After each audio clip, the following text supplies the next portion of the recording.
کبھی پاکستان کی معیشت کو یہ چیلنج نہیں ہے جو آج وہ فیس کر رہی ہے. ہمارے ملک جو چھوڑیں کہ پاکستان کے لوگ کیا کہہ رہے ہیں، پاکستان کے لوگ جو بزنس کمیونٹی وہ کیا کہہ رہی ہے، کسان کیا کہہ رہا ہے، بزنسز، مزدور، کوئی بھی طبقہ لے لیں وہ آج کیا کہہ رہا ہے، وہ سب آج خوف زدہ ہیں. یہ ہمارے لیے سب سے تشویشناک جو فگر ہے کہ 7.5 لاکھ پاکستانی ملک چھوڑ کے چلے گئے ہیں پچھلے 7-8 مہینے میں. اور یہ پچھلے سالوں کے مقابلے میں یہ ایک کچھ 7 گنا زیادہ بڑی فگر ہے کہ پہلے کتنے لوگ جاتے تھے اور اب کتنے جا رہے ہیں. یعنی ملک میں لوگ مایوس ہو چکے ہیں، ہوپ چلا گیا ہے. یہ جو 7 مہینے میں پاکستان سے ہوا ہے. اور کیا ہوا ہے؟ جنگل کا قانون ہوا ہے پاکستان میں. اور میں کیونکہ ریسپیکٹڈ لائرز بیٹھے ہوئے میرے سامنے، میں آپ سب کے لیے یہ کہنا چاہتا ہوں کہ یہ آپ کی سب سے بڑی ذمہ داری ہے آج، کیونکہ رول آف لا کو اپ ہولڈ کرتا ہے پاکستان کی لیگل کمیونٹی، جوڈیشری اور وکیل. صرف آپ ایک چیز دیکھ لیں کہ جس طرح وہ لوگ جن کے اوپر پرانے کیسز کرپشن کے بنے ہوئے تھے، ہمارے دور کے نہیں بنے ہوئے تھے کیسز. ہمارے دور میں تو صرف ایک ٹی کیس تھا شہباز شریف کے اوپر، اور ایک ایف آئی اے میں جو اس نے نوکروں کے نام پہ ان کو اور ان کے بچوں نے 16 ارب روپے کے نوکروں کے نام پہ پیسے لیے تھے اور وہ پھر ہضم کر لیے تھے. اور وہ جو ٹی کا کیس ہے کہ جدھر یہ پیسے جمع کرتے تھے اور ماڈل ٹاؤن سے پھر پولیس اسکورٹ میں وہ گاڑی کو لائے، وہ حوالہ ہنڈی پہنچایا جاتا تھا، ادھر سے پیسے باہر بھیج دیے جاتے تھے. اور جب باہر سے منگواتے تھے تو یہ وہ لوگ کبھی چینی والا تو کوئی پاپڑ والا اور اس طرح کے لوگوں کے نام پہ پیسے واپس لے کے آئے، اور وہ جب ضرورت پڑے باقی پیسہ باہر رکھتے تھے. وہی آصف زرداری کا جو فیک بینک اکاؤنٹس کا کیس ہے، ایگزیکٹلی وہ دونوں وہ ایک ہی ہے.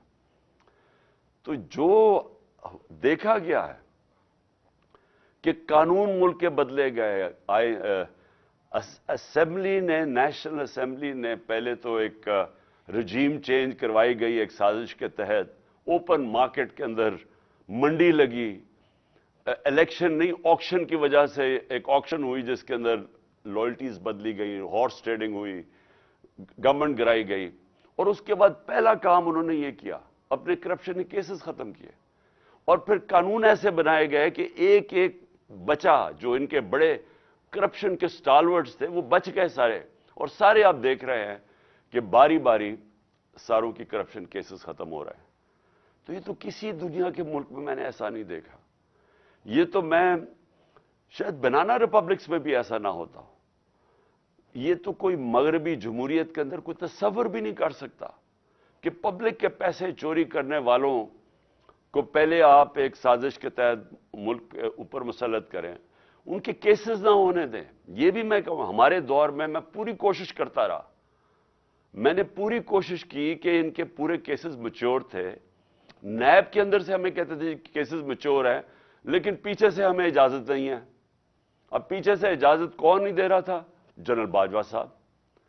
جنرل باجوہ پیچھے بیٹھے ہوئے تھے، وہ فیصلہ کرتے تھے کہ کون سی نیب نے کس کے اوپر کب کتنا دبانا ہے، پھر کب چھوڑ دینا ہے، کب اندر اس کو ڈالنا ہے. شہباز شریف کا اوپن اینڈ شٹ کیسز تھے، اس کا کیس ہی نہیں لگتا تھا. ہم بالکل بے بس تھے، پرائم منسٹر بے بس بیٹھا تھا. اور یہ کیا شو کرتا ہے کہ یہاں ملک کے اندر جو قانون کی حکمرانی ہے وہ نہیں ہے، طاقت کی حکمرانی ہے. اور یہ اس سے صرف یہی نہیں ہے کہ اس وقت ایک ملک کے وہ بڑے بڑے کرمنلز باہر پھر رہے ہیں اور ملک کے اوپر بیٹھے ہوئے اور فیصلے کر رہے ہیں، اپنے کیسز بھی بچا رہے ہیں، اور ملک کی اکانومی نیچے چلی گئی اور یہ اوپر ان کی سارے کیسز معاف ہو گئے ہیں اور باقی بھی بیٹھے ہوئے آنے کے لیے. یہ کسی بھی ڈیموکریٹک سوسائٹی میں، آج اگر آپ چائنا کو کہتے ہیں چلیے جی چائنا، مغرب کہتا ہے کہ وہ ڈیموکریٹک سوسائٹی نہیں ہے، لیکن پریزیڈنٹ شی جن پنگ نے 450 وزیروں کو 7-8 سالوں کے اندر اس نے جیلوں میں ڈالا ہے کرپشن پہ. تو اگر یہ اتنا بڑا ایشو نہیں تھا تو کیوں وہ جو بھی ملک آگے بڑھ رہا ہے وہ کیوں اتنا کرپشن کے اوپر کیوں اتنی وہ زور لگاتے ہیں کہ طاقتور کرپٹ لوگوں کو قانون کے نیچے لے کے آئیں؟ کیونکہ یہی ایک سکسیس ہوتا ہے ایک معاشرے کی، جس کو لیول پلینگ فیلڈ کہتے ہیں۔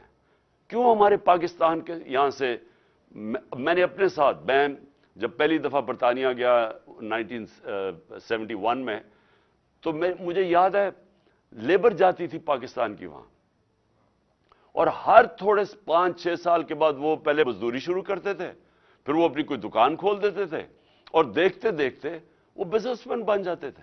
تو پاکستان میں کیوں نہیں وہ کر سکتے تھے؟ کیونکہ وہاں قانون ہے، وہاں لوگوں کے پاس رائٹس ہیں، ان کا جو قانون انصاف کا نظام ہے ان کو پروٹیکٹ کرتا ہے، ہمارے لوگوں کو پروٹیکٹ کرتا ہے جو کہ وہاں کی شہری بھی نہیں تھے، جو مزدور تھے۔ کیوں یہاں سے لوگ کوشش کر کے امریکہ جاتے ہیں اور ویزا لے کے جاتے ہیں؟ وہاں کوئی پیسے تو نہیں بانٹ رہا، کیونکہ وہاں کا جو سسٹم ہے وہ لیول پلینگ فیلڈ دیتا ہے، رول آف لا شہریوں کو لیول پلینگ فیلڈ دیتا ہے، ایک جینوئن انٹرپرینرز کو اوپر آنے کی موقع دیتا ہے۔ وہاں خوشحالی اس لیے ہوتی ہے، جو بھی ملک خوشحال ہوتا ہے اس کے اندر موقع ملتا ہے لوگوں کو پیسہ بنانے کے لیے، محنت کش کو ریوارڈ ملتا ہے، اس کو پیسہ، اس کی محنت کا اس کو پھل ملتا ہے۔ لیکن جب ایک سسٹم ڈسٹارٹ کیا جاتا ہے، طاقت کی حکمرانی ہوتی ہے، وہ کبھی بھی دنیا کی تاریخ کے اندر کبھی وہ ملک پروگریس نہیں کر سکتا۔ ہمارے جو نبی صلی اللہ علیہ وسلم نے مدینہ کی ریاست میں غربت کی انتہا تھی شروع میں، لیکن سب سے پہلے رول آف لا قائم کیا کہ میری بیٹی بھی چوری کرے گی تو سزا ملے گی، اور تمہارے سے پہلے بڑی قومیں تباہ ہوئی جو طاقتور کے لیے ایک قانون تھا اور کمزور کے لیے دوسرا تھا۔ تو مجھے آج اپنی لیگل کمیونٹی سے اپیل کرنی ہے، میں آپ سے یہ اپیل کرتا ہوں اپنے ملک کی خاطر کہ دیکھیں آپ کو اپنی ذمہ داری پوری طرح نبھانی پڑے گی۔ یہ جو پاکستان میں ہو رہا ہے، یہ جنگل کا قانون، یہ وہ بن گیا پاکستان میں جنگل کا قانون، اور آپ کے سامنے ہو رہا ہے کہ سارے چور اوپر آ کے بیٹھ گئے ہیں، اور جو لوگ کیمپین کر رہے تھے، یعنی میری طرح کے آدمی جس نے اپنی زندگی کے 26 سال صرف انصاف کی تحریک میں لگائے، کہ کہتا 26 سال سے کہہ رہا تھا کہ عدلیہ کو آزاد ہونا چاہیے، جیل میں گیا اس کے لیے، 26 سال سے میں کہتا گیا کہ یہاں رول آف لا ہونا چاہیے۔ یہ جو لوگ چوری کر کے اپنے آپ کو قانون کے اوپر بٹھا دیتے ہیں، یا وہ کہ جو کوئی ادارہ اپنے آپ کو قانون کے اوپر سمجھتا ہے، یہ کبھی بھی ملک ترقی نہیں کر سکتا۔ اور یہ میں نے میری یہ 26 سال کی یہ میری جدوجہد تھی، اور 3.5 سال جب میں گورنمنٹ میں بیٹھا تھا تب بھی میں اس کے اوپر پورا جدوجہد کرتا گیا۔ جب میں کہتا گیا کہ میں این آر او نہیں دوں گا، این آر او کا مطلب کیا ہے؟